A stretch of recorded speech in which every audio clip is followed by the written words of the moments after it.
기본사회와 시민 주권을 앞장서 실천하는 경기 광명시가 지방자치의 새로운 모델을 만들어가고 있다는 평가를 받고 있습니다. 지역 화폐를 가장 적극적으로 활용해 주목을 끌고 있기도 한데요. 이 시간 박승원 광명시장 모시고 자세히 들어보겠습니다. 어서 오십시오. 안녕하십니까? 네, 안녕하세요. 반갑습니다. 네, 먼저 광명시 최초의 삼선 시장을 축하드리겠습니다. 네, 감사합니다. 네, 선거 때부터 이 민생에 대해서 먹고 사는 얘기를 굉장히 많이 하셨는데 지금 민생이 중요한 이유는 어디 있습니까? 먹고 사는 문제는 늘 중요한 문제죠. 특히 기초지방정부가 해야 할 여러 가지 사업 중에서 가장 중요한 것이 시민들이 먹고 사는 문제입니다. 골목 경제를 지켜내는 것, 소상공인 자영업자를 지켜내는 것, 그리고 일자리를 포함한 시민들이 지역 안에서 행복하게 살아갈 수 있는 그런 민생 경제 하나하나 잘 챙기는 것은 가장 중요한 책무 중에 하나라고 생각하고요. 그래서 이번에 민선 9기 출발하는 저희 광명시도 시장 가치의 첫 번째를 민생, 두 번째 평화, 세 번째 연대, 이 세 가지의 기본적 가치를 가지고 민선 9기를 이끌어가는 걸로 그렇게 목표를 설정했습니다. 민생을 참 강조하시는 것 같고요. 그런 면에서 또 지역 화폐와 골목 경제 정책 참 많이 강조를 하시기도 했는데 그중에서도 광명사랑 화폐가 전국적으로도 화제를 모은 걸로 알고 있거든요. 자, 그 다음도 우리가 준비를 해야 되잖아요. 앞으로 나아가기 위해서 관련해서 실물 경제 정책은 또 어떻게 준비하고 계시나요? 네. 제 임기 중에 지역 화폐를 1조 이상 발행을 했거든요. 가장 중요한 것은 지역 안에서 돈이 돌게 할 수 있는 선순환 경제를 이끌어 나가는 것이 필요한데 실제로 지역 안에서 물건들을 사고 팔고 하는 것이 지역 안에서 이루어지게끔 하는 것. 공공 구매도 지역 안에서 이루어지고 모든 구매 활동이 지역 기업들이 구매할 수 있도록 하는 것. 생산과 판매가 지역 안에서 이루어질 수 있도록 하는 것. 이 모든 것들을 잘 체계적으로 갖춰 나가는 것이 매우 중요하다고 생각하고 그런 정책들을 좀 세부적으로 진행해 나가고 있습니다. 평소 이제 공동체가 함께 성장하는 경제가 필요하다라고 얘기를 하셨고 최근 이제 9월에는 사회연대경제혁신센터 마주의 개관도 앞두고 있습니다. 많은 분들이 이제 관심을 막 갖고 계실 텐데 일단 이렇게 사회연대경제를 통해서 지역 주민들이나 삶, 경제는 어떤 식의 변화가 좀 생길 수 있습니까? 그 지역 경제의 가장 중요한 것은 사회적 협동을 통한 연대, 그것을 통해서 지역 경제를 이끌어가는 게 굉장히 중요하다고 보는 거고 새로운 시장 경제 중에 하나가 사회연대 경제라고 보고 있는데요. 사실은 이 사회연대 경제와 관련해서 그동안 지역에서 현장에서 많은 분들이 활동해 오고 있었는데 중앙 정부가 이것에 대한 법적 기반 또는 이제 그 조직과 예산의 기반 이런 것들을 마련해 주지 못했어요. 근데 최근에 국회에서 사회연대 경제 기본법을 만들어서 이제 본회의에 올려놓은 상태이고 정부에서도 행안부에서 사회연대 경제국을 신설했습니다. 그래서 과를 만들어서 이것을 진행하고 있는데 지난번에 행안부 장관과 지방정부 단체장들하고 간담회를 통해서 이 전체적인 정부가 하는 것을 보고를 좀 받았는데 사회연대 경제기본법을 포함해서 향후에 종합계획을 세워서 지방정부가 함께할 수 있는 안을 좀 발표를 했습니다. 그래서 이제는 지방정부가 현장의 조직들과 적극적으로 할 수 있는 기회가 생겼는데 광명시는 왜 이 사업을 열심히 하느냐? 실제로 이것은 기후위기나 양극화 문제나 우리 사회의 어떤 가장 기본적인 돌봄 문제 이런 것들을 지역 문제 해결해 나가면서 그것을 통해서 일자리를 만들고 또 우리 사회 지역경제 공동체를 만들어서 가장 중요한 새로운 시장경제 틀이라고 생각하고 이 사업들 광명시가 매우 적극적으로 활동하고 있습니다. 네, 민생과 경제 집중해서 얘기를 해봤는데요. 이번엔 시장님의 시정 철학을 좀 들어보겠습니다. 시장님이 민선 9기 들어서 지방정부 최초로 헌법 친화 도시를 선언하셨는데요. 선언하신 이유가 궁금한데요. 헌법을 이제 개정한 지가 40년이 됐습니다. 1987년도에 헌법 개정을 했죠. 40년이 지났는데 세상은 엄청나게 변했죠.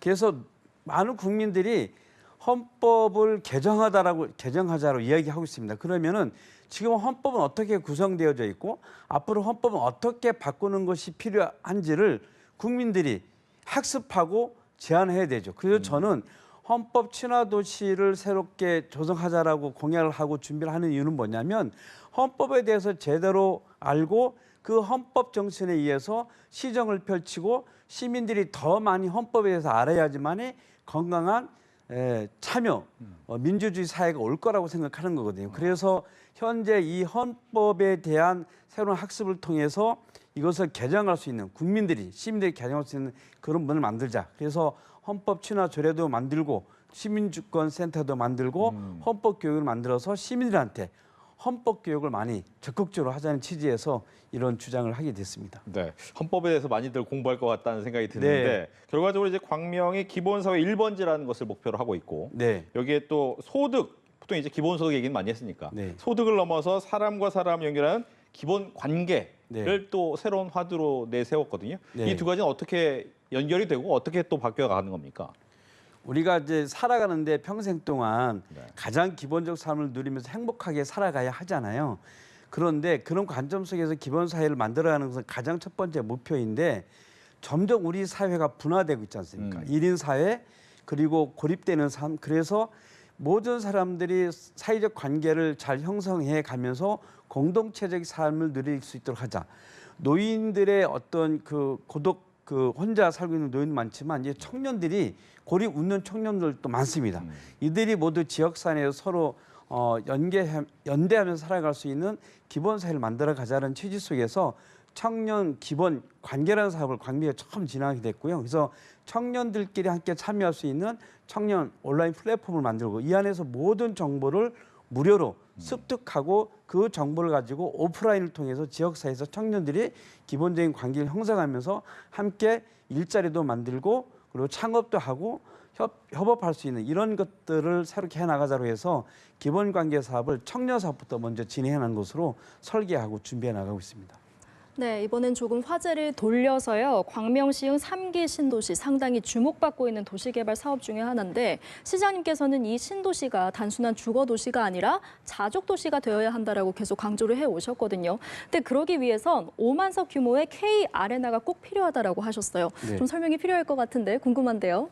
이재명 대통령께서 지난번에 이제 5만석 규모의 또 중규모의 아레나 공연장을 유치하겠다고 공약을 하셨어요. 그 이유는 우리나라의 그 어떤 문화, 강국 도시를 만들어가기 위한 전략 속에서 이런 공약을 하셨죠. 그런데 광명에 인구 16만 명의 새로운 신도시가 형성됩니다. 도시가 새로 형성되어지는데 이곳에는 뭐 명품 주거도시도 있지만 또 자족형 시민들의 일자리도 있죠. 여기에는 그러면 시민들이 즐겁게 생활할 수 있는 문화 공간들이 필요하지 않습니까? 그래서 이 3기 신도시를 글로벌 문화 순도로 만들어 가겠다는 목표를 가지고 광명시가 준비하고 있는데 이곳에 K아레나 공연장을 유치를 해서 문화, 관광, 산업의 도시로 형성할 수 있도록 해나가자는 취지로 준비를 하고 있는데 이 3기 신도시가요. KT에서 광명역에서 아주 가깝습니다. 그래서 교통으로도 아주 좋고 수도권 서남부 지역의 교통을 중심으로 한 자족형 문화 도시를 만들어가는 데 있어서는 이곳이 최적지여서 이 준비를 잘 하고 있는데 전국적으로 많은 지방 정부가 관심을 가고 있어서 광명시가 이것에 대한 좀 타당성 조사를 포함한 여러 가지 준비를 잘 하고 있는데 수도권 내 그냥 이 광명의 새로운 신도시를 통해서 이런 문화 강국을 만들 수 있도록 그 틀을 준비해 나가고 있습니다. 네. 지방자치 시대가 열리고 나서 항상 네. 중앙정부와 지방정부 간에 어떻게 하면 균형 발전을 잘 할 것인가에 대한 고민이 많은데 네. 어떤 식으로 중앙과 지방이 함께해야 될지에 대한 고민이 있으실 것 같아요. 거기에 대한 얘기도 듣겠습니다. 지방 분권과 균형 성장은 대한민국의 미래를 만드는 가장 중요한 길이라고 생각합니다. 저는 첫 번째로 중요한 것이 개헌을 해야 됩니다. 자치 분권형 개헌을 통해서 지방에게 주권자 시민에게 더 많은 권한을 줄 수 있는 새로운 헌법의 틀을 만들어줘야 되는 거고요. 그 과정을 통해서 재정 분권 그리고 자치 입법권이나 조직권 이런 것들을 통해서 지방의 권한을 많이 주는 것이 매우 중요하다고 생각하고 그리고 그것을 통해서 주민자치회를 등을 비롯한 주민들한테 더 많은 권한을 줘서 자율적으로 자치적으로 지방정부가 지방자치가 잘 운영될 수 있는 틀을 더 만들어주면 그것을 기반으로 해서 대한민국이 자치분권, 균형 성장할 수 있는 그런 나라가 될 거라고 봅니다. 네, 기본사회 1번지 완성을 목표로 하고 있는 광명시의 미래와 현재 이야기 나눠봤습니다. 지금까지 박승원 광명시장과 함께했습니다. 오늘 말씀 고맙습니다. 네, 감사합니다.